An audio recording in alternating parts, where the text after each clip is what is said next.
Sa dami ng kondo sa BGC, halos pare-pareho lang ang itsura, malinis.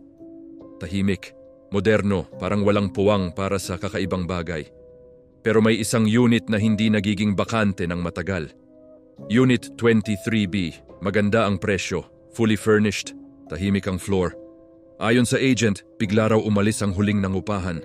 Walang reklamo, walang gulo, umalis lang kaya kinuha ko agad ang unit. Bagong trabaho, bagong simula. Gusto ko ng lugar na malapit sa opisina. Pagpasok ko pa lang sa unit, maayos naman ang lahat. May sofa, may kama, may dining set. Parang may nakatira pa hanggang kahapon. Napansin ko lang, malamig. Hindi yung lamig ng aircon, yung lamig na parang may nakatingin. Inisip ko na lang na normal lang yon. Unang gabi, wala namang nangyari. Nakapag-ayos ako ng gamit, nakapagpahinga. Pero bandang 2:00 ng madaling araw nagising ako. May narinig akong tunog, parang may naglalakad sa sala.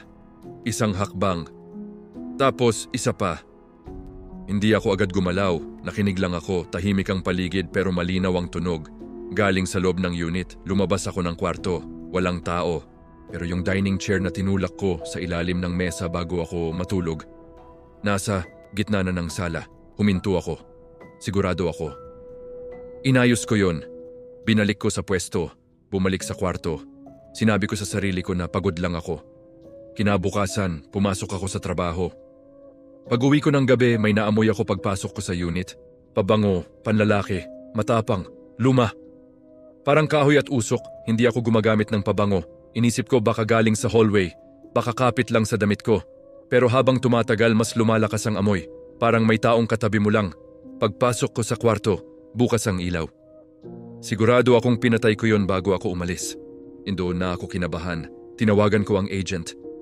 Tinanong ko kung may spare key pa ba. Sinabi niyang wala na raw. Sinoli na lahat ng susi ng huling tenant. Tinanong ko kung bakit umalis. Tumahimik siya sandali. Personal reasons, sabi niya. Pero ramdam kong may hindi siya sinasabi. Ilang araw ang lumipas. Paulit-ulit ang mga maliliit na bagay. Bukas ang ilaw sa kusina kahit pinatay ko. May patak ng tubig sa banyo kahit tuyo ang sahig. May cabinet na bukas pag-uwi ko kahit isinara ko. Hanggang isang gabi. Nagising ako dahil may naririnig akong paghinga. Hindi sa labas. Sa loob ng kwarto. Hindi ako gumalaw. Nakahiga lang ako. Nakikinig. Mabagal. Malalim. Parang may natutulog sa tabi ko. Dahan-dahan akong lumingon. Wala. Pero ramdam ko ang bigat sa kama, parang may nakaupo sa gilid. Hindi na ako nakatulog. Kinabukasan, kinausap ko ang guard sa lobby. Tinanong ko kung may nangyari ba sa unit dati. Tiningnan niya ako. Sa 23B po kayo, ano? Tumango ako. Yung huling nakatira po dyan.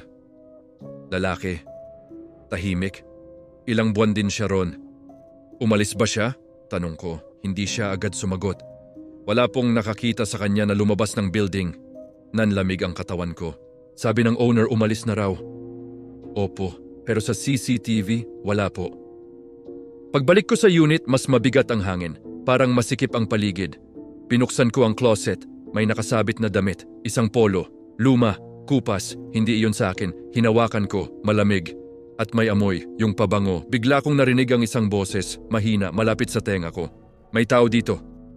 Binitawan ko ang polo. Walang tao sa likod ko. Pero sa salamin ng closet, may nakatayo.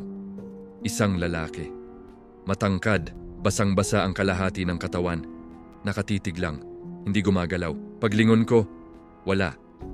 Pero sa salamin, nandoon pa rin siya. Doon na ako tumakbo palabas ng unit. Hindi na ako bumalik para kunin ang gamit ko. Pinabalikan ko na lang sa kaibigan ko kinabukasan. Tinawagan niya ako habang nag-iimpake. Sino yung kasama mo dito kagabi? Tanong niya. Wala, sagot ko. Mag-isa lang ako. Tumahimik siya. May basang bakas ng paa sa sahig. Papunta sa kwarto. Hindi na ako sumagot. May amoy din ng pabango, panlalaki. Hindi na ako bumalik sa BGC condo na yon. Makalipas ang 2 linggo, nakita ko ulit online ang listing. Unit 23B, Rush. Fully furnished. Biglang umalis ang tenant. Parehong-pareho ng description. At sa litrato ng sala, nasa gitna ang dining chair. At sa salamin sa likod, may lalaking nakatayo, nakatitig, parang naghihintay ng susunod na titira.